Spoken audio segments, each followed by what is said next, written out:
She was thinking about shyness in general as a characteristic of a human being. Self-consciousness. What does he want? I don't know. I don't understand what she wants. Can you give more specific? Jā, varbūt jūs varat kaut kā specifiskāk formulēt jautājumu.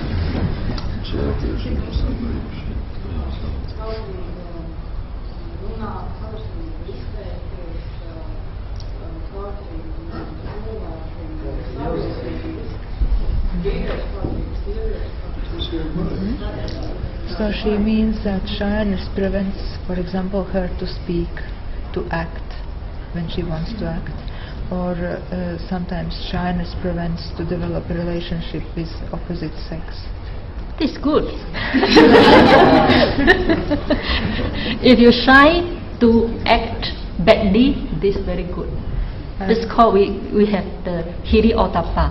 We have the shame about a bad thing, and we fear of the bad result. So if you have shyness about to speak badly, you have the shyness to act badly, you have shyness to have relationship with opposite, it's very good.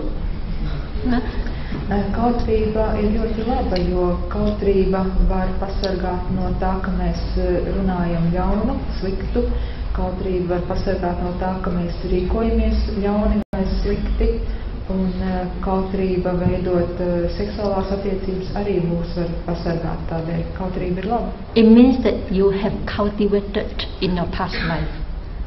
Un tas nozīmē, ka jūs esat to attīstījuši jau iepriekšējā dzīvē.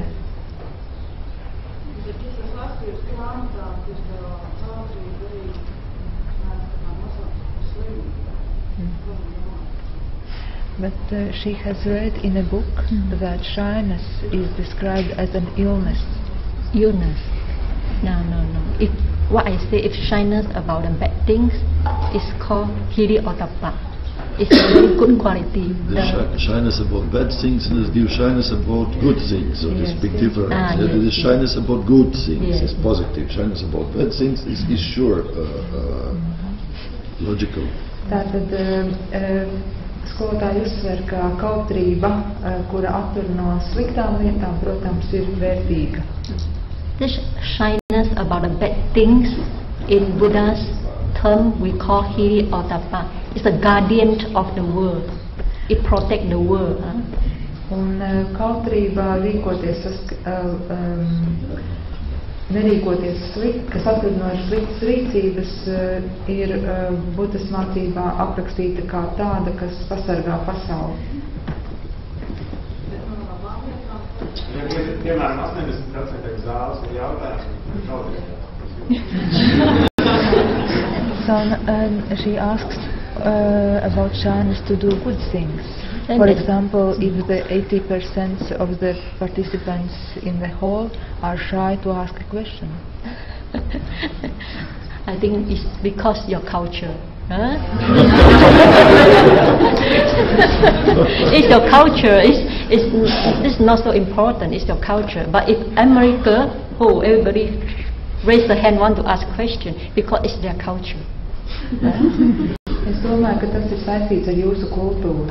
Un, ja es būtu Amerikā, tad tur, ja kāds gribētu jautāt, tad visi droši celt rokas un jautāt, un tā ir viņa kultūras daļa. There's nothing to do with bad or good.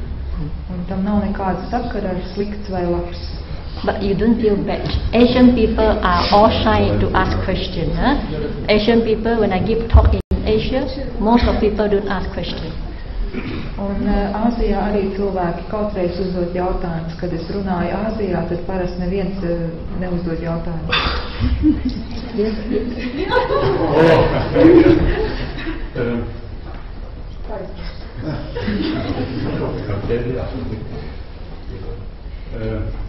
Paldies par iedvesmojošo runu, kas tiešām tāda patiesa ir. He is very grateful to you for the inspiring talk, which is very truthful. And very inspiring talk was also yesterday. Un vēl viena iedvesmojoša runa būs piekdiena. And another inspiring talk will be on Friday. Un mans jautājums ir, tas ir ļoti daudz apjomīgas patiesas informācijas. And there is a lot of very valuable and truthful information. Kas mūs var aizvest pilnā ciešanā. Which can lead us away from suffering. Bet, ja es to visu mēģinu apcerēt, es to nevaru, un tas man rada ciešanu. But if I want to remember everything I have heard, I cannot, and this causes suffering. Tad ir jautājums, ko man darīt?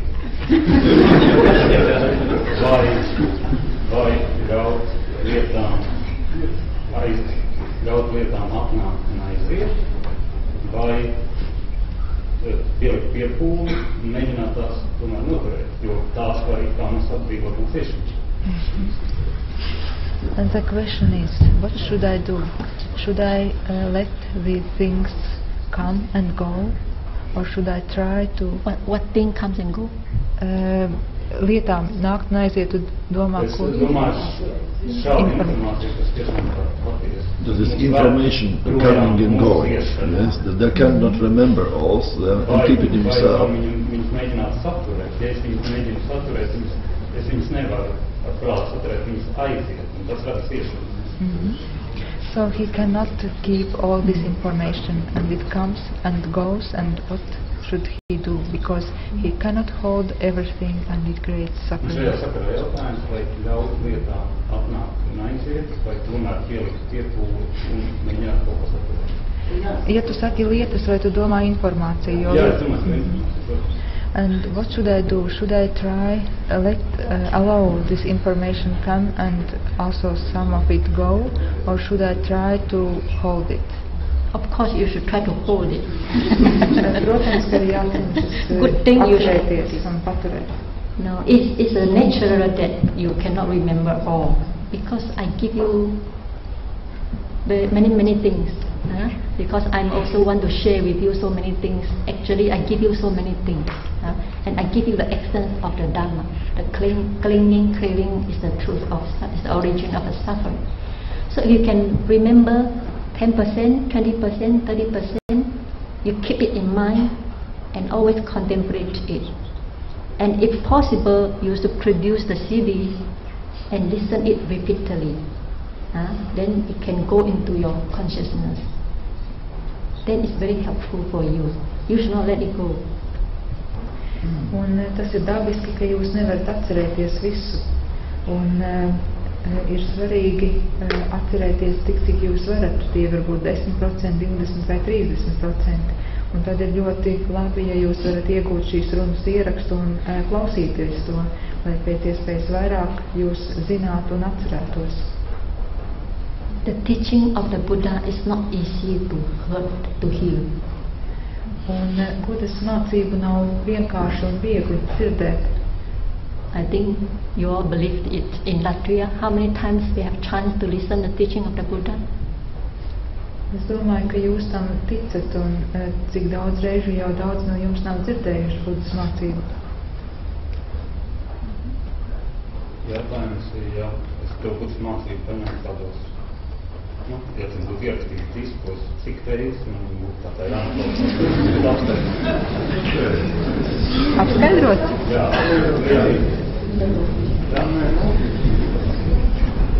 The question is, if I would have a Buddhist teaching in a CD, how many times should I listen to it in order to get enlightened?